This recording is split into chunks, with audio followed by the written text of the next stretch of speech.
Bom dia, boa tarde, boa noite aí, galerinha do sétimo ano aí, que tá de forma remota. Tudo certo com vocês? Então, na aula de hoje, a gente vai aprender um pouco sobre os seres vivos.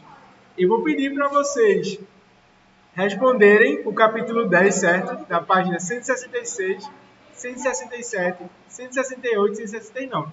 Vamos começar? Ó, a primeira questão, vou tirar a máscara, porque eu estou sozinho no ambiente. A primeira questão diz o seguinte: definir a vida não é uma tarefa fácil. Não há um único processo, conceito ou substância que explique a vida. No entanto, é consenso entre os cientistas que os seres vivos apresentam características em comum.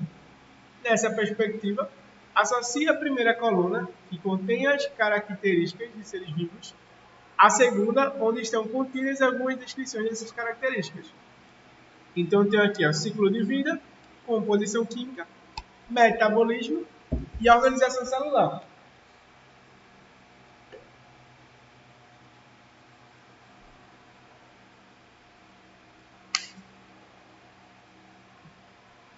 Ó, o terceiro diz assim: conjunto de reações químicas que ocorrem no corpo de um ser vivo, o que estão relacionados ao desempenho de suas funções vitais. A resposta a essa questão aqui é o terceiro, certo? Então, posso até ligar aqui para vocês ficar mais fácil de ver. Aqui é isso aqui, certo? Esse conceito aqui é o conceito de metabolismo, que é basicamente a dinâmica que tem como foco principal obter energia para o nosso corpo, certo? O segundo princípio diz assim, ó: processo compreendido entre o nascimento e a morte de um ser vivo, que inclui etapas como o desenvolvimento e a reprodução. Então, aqui, desenvolvimento e a reprodução. Eu vou ter aqui o ciclo de vida, certo?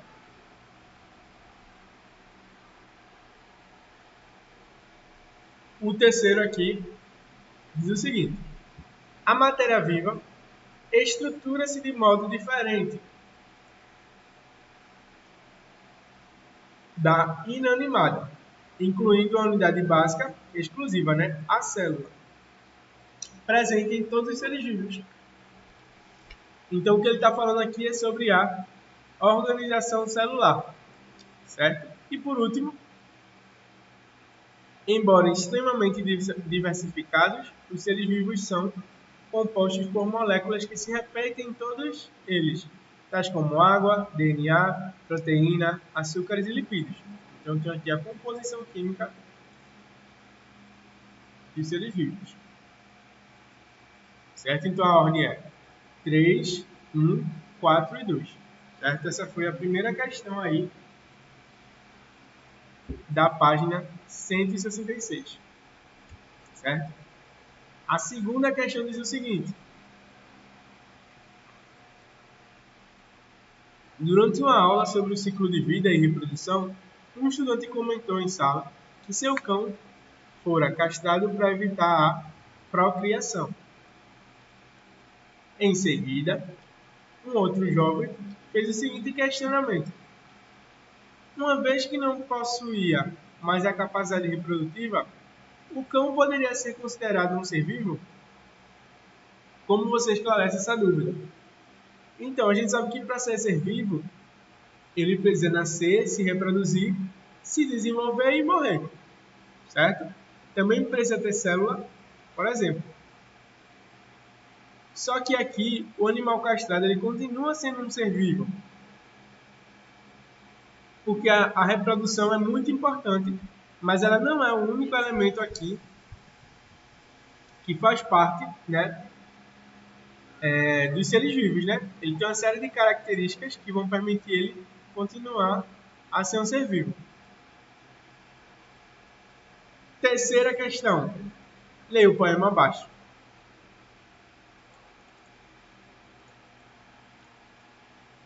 Nascer, chorar, mamar, andar. Falar, crescer, brincar e estudar. Aprender, profissionalizar-se, trabalhar, namorar, casar, progredir, procriar, continuar trabalhando, aposentar-se, envelhecer, enviuvar, deprimir-se, sofrer, sofrer, sofrer, caminhar, recomeçar, dançar, renovar-se, morrer. Poema que é adaptado de Orfeu Luiz Leal. Então a pergunta que diz assim: a qual característica dos seres vivos esse poema se refere? Essa pergunta aqui bem fácil, se refere ao ciclo da vida, certo? Quarta questão.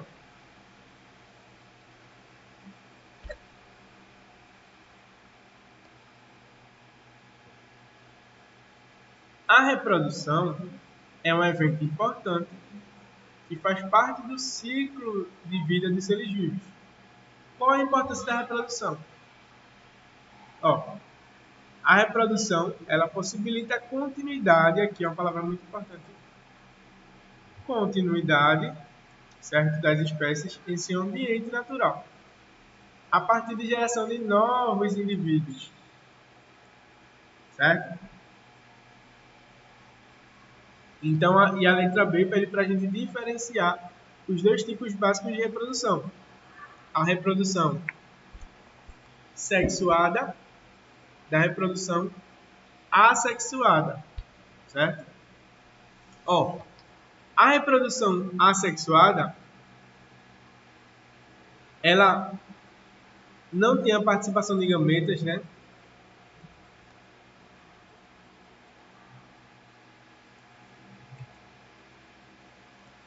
Não há participação de gametas.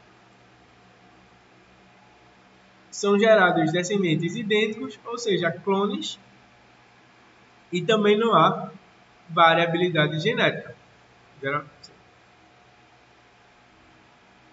Certo? Então aqui está os resumos.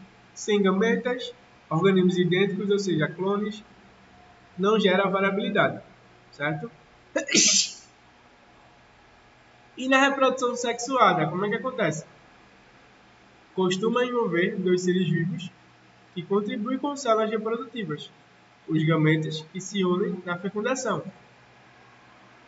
Os gametas carregam o material genético dos parceiros, por isso, os filhotes gerados portam a mistura de DNA dos pais.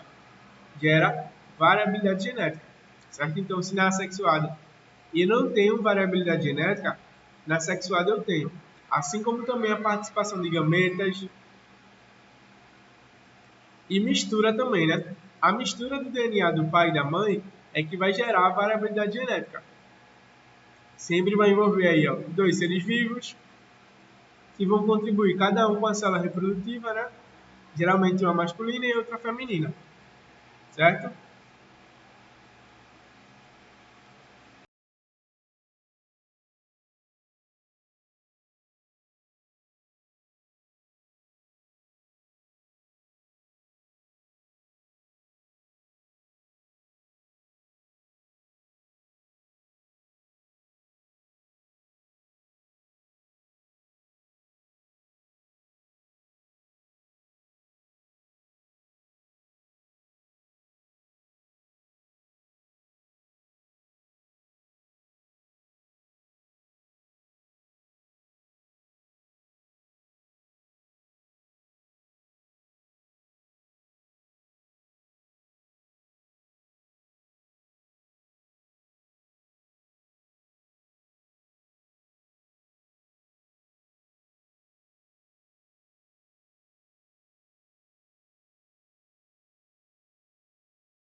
porque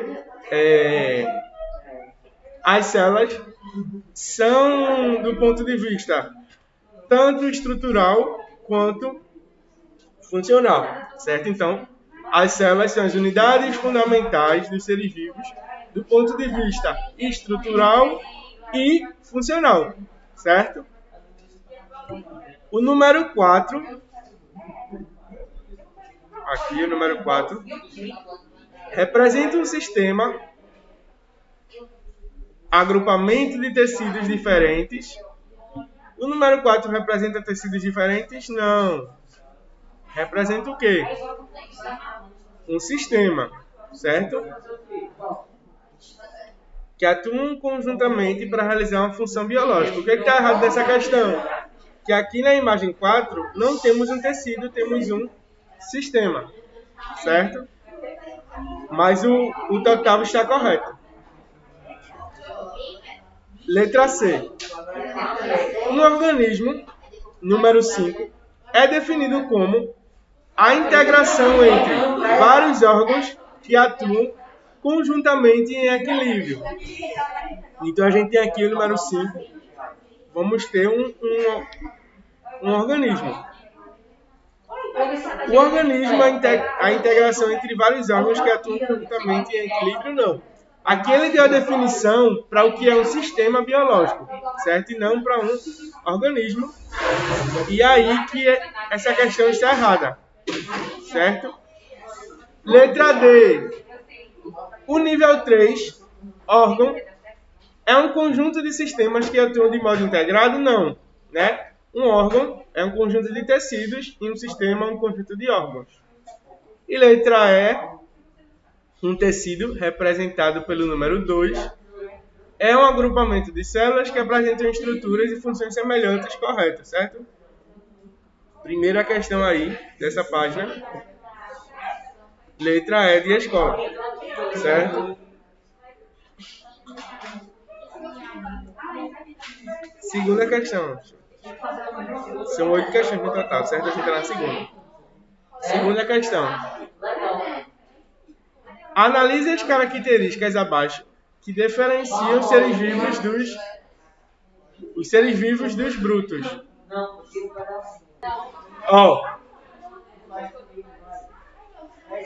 Segunda questão. Analise as características abaixo que diferenciam os seres vivos dos brutos, certo? Então a gente tem aí, primeiro, reprodução. Segundo, mutação do material genético. Terceiro, organização celular. Quarto, composição molecular. E quinto, presença de elementos químicos do carbono. Então a gente tem aqui as 5 características dos seres vivos: a reprodução, a mutação do material genético, a organização celular, a composição molecular e a presença de elementos químicos como o carbono, certo? E qual alternativa apresenta as características corretas? Então a gente tem aqui as diferenças, né, entre seres vivos e brutos. Seres vivos, né? Os brutos podem ser chamados de seres não inanimados ou sem vida, certo? Então a gente tem aqui, primeiro, reprodução é algo que difere os seres vivos dos não vivos. Segundo, mutação do material genético também, né? Os seres não vivos não fazem mutação. E a organização celular também, certo? Composição molecular, não. Os organismos não vivos também são formados por moléculas. Quinto, presença de elementos químicos como carbono? Também não, né? Porque os organismos não vivos também podem ter a presença aí de carbono, certo? Então a gente tem aí a alternativa correta, a letra A de amor. Terceira questão. Metabolismo é o conjunto de transformações que as substâncias químicas sofrem no interior dos organismos vivos. A etapa do metabolismo responsável pela fabricação de substâncias denomina-se anabolismo, certo? Nutrição é como você ganha nutrientes. Respiração é a troca aí de oxigênio por gás carbônico, certo? Catabolismo é como você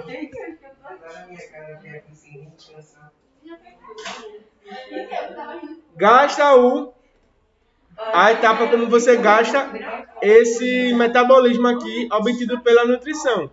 Lise é a quebra de substâncias e anabolismo é a etapa pela fabricação de substâncias, certo?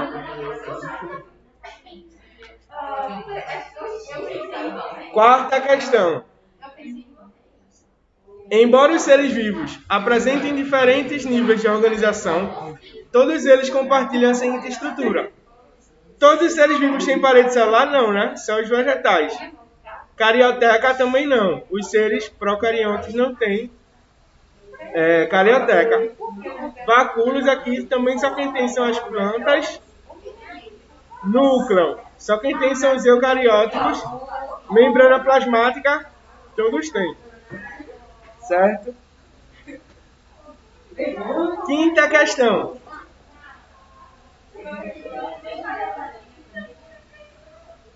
A reprodução é um evento presente na vida de todas as espécies de seres vivos.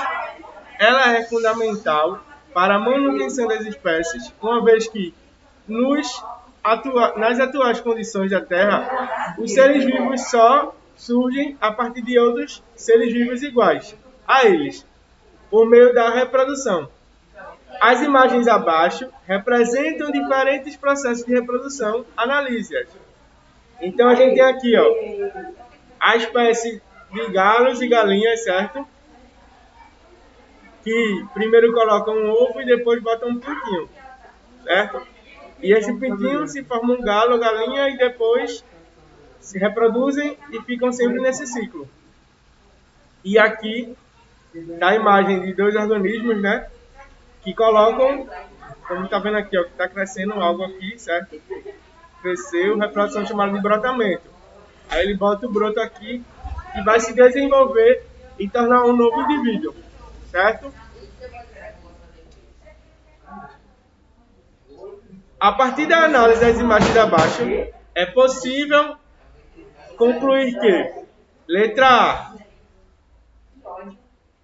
em ambas as imagens estão representados processos assexuados? Não, né? Aqui temos o assexuado e aqui temos um sexuado, certo?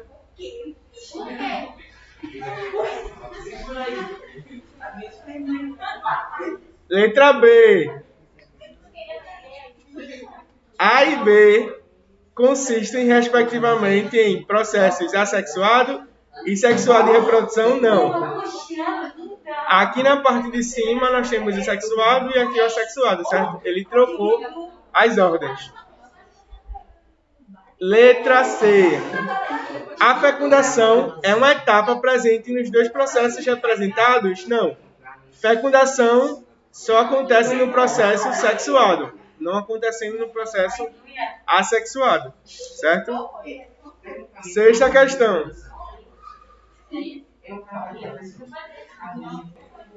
Sétima questão.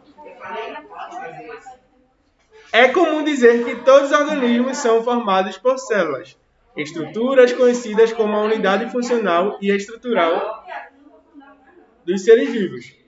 Alguns organismos, no entanto,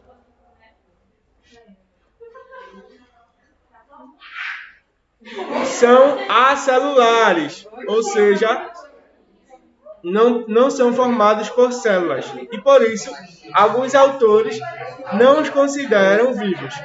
Entre os seres listados abaixo, qual é o único que não possui células em sua constituição?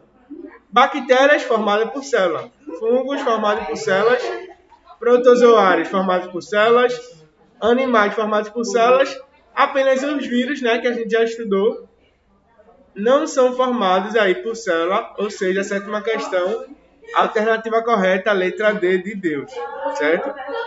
E a última questão, oitava questão, diz o seguinte: todos os organismos vivos estão sujeitos a processos evolutivos. Algumas características, por exemplo, surgem e são passadas para os descendentes, e outras são eliminadas da população por meio do processo denominado de seleção natural, certo? Onde as características mais importantes sobrevivem. Alternativa correta aí da oitava questão, letra B. Letra A, recombinação gênica? Não, recombinação gênica é um fator que melhora a variabilidade genética nos seres vivos. Mimetismo é como os organismos, eles podem se esconder na natureza, certo? Mutação é como os organismos, eles podem gerar novas características de forma aleatória, e migração é quando o organismo sai de um local e vai para o outro, certo? Então, gente, a aula de hoje era isso, certo? Obrigado e até a próxima.